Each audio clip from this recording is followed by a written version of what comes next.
Welcome to the Hillside Pharmacy in Austin, Texas. This is my husband Greg, I'm Jane, and we are part of the co-owners of this wonderful restaurant. We have been opened on the east side of Austin for the last 9 years, and we're housed in this beautiful historic building. I've had a lot of our employees since day one, and she's going to work here one day hopefully. It's a daily concern of the people that we have in here working for us. We don't have healthcare. We lost our healthcare in April. So we're expecting our employees to come in here and work and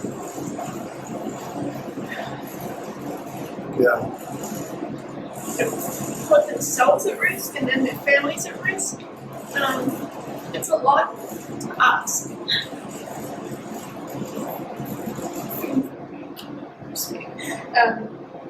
So I guess we got to a point that we gave ourselves 3 days till after the weekend.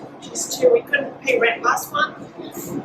We are very close with the family of that own this building.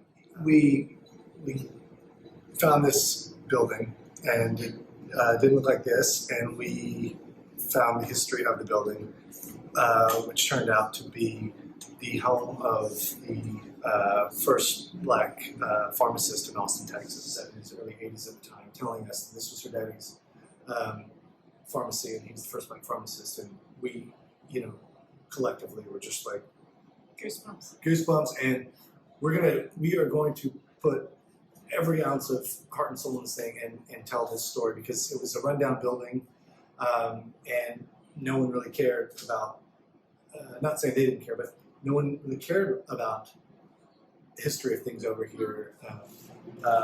And at that point, I think we all changed gears and decided that after hearing her history, there was a story to tell, hence the name Hillside Pharmacy. So not being able to pay him last month on time was one of the most devastating things, because, we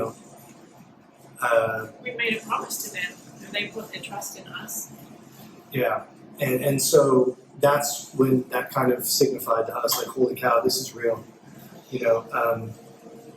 That was like, dude, this is serious. I mean, we've been getting through because of our incredible staff. The most important relationship we have outside of our staff is, and we can't pay the guy. And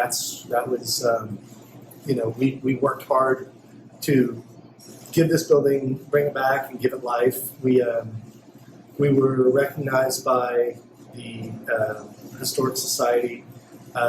We received a preservation award from us. And this is when we rented the building in March 2011. And then there's a little bit of our kind of demo and build out. And then with COVID being kind of shutting everything down, we kind of got hit with the wave of crime during all this. So it's been a challenge, to say the least. Prior to this year, over the 9 years that we've been open, we've only had one break-in the entire time, and in the span of 2 months, we had 4 break-ins. One of them armed, which was totally crazy. And, by the end of the break-ins, there was nothing left to take. So it was just coming in, it was almost routine, coming in, cleaning up, quickly clean up, get everything back in place, see what was taken, and try and open so we could do curbside like nothing had ever happened. Man, I love Austin. This is home, and we're super fortunate to live in such a great city, but we're not finding much help from local government or any government for that matter. So we know it's not just us. When we can, we've been making Austin shift meals, adding meals for out-of-work hospitality workers. So we set up out front, and we were blown away. There was a line down 11th Street for unemployed hospitality workers to get free meals. And I'm so happy that we can be part of it, and hopefully we can continue to be part of that. it just had gotten to a point that it was enough. So I put a post out just saying that we're on a roller coaster and we're trying to hold on, but we need some help. And everyone kept tagging Barstool Sports. We're like, what in the heck is going on?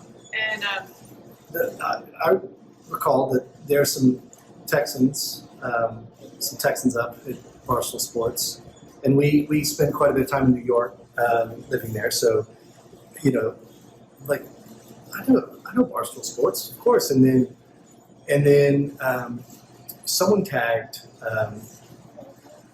El Presidente, and I clicked. I'm like, well, I know that name. And then we, it all kind of came together. We're like, holy cow, there's a business and there's a person and there's a group of also the people people donating to that are out there. It's amazing that it's not, that's not anyone's responsibility. I would like for the government to be able to do that, but they're clearly not able to take care of it. And so doing this on your own accord is, just the hope that provides. We are just beyond grateful, even for the opportunity to be able to send this honestly from the bottom of our hearts. Thank you. Thank you. Thank you. Thank you, Dad.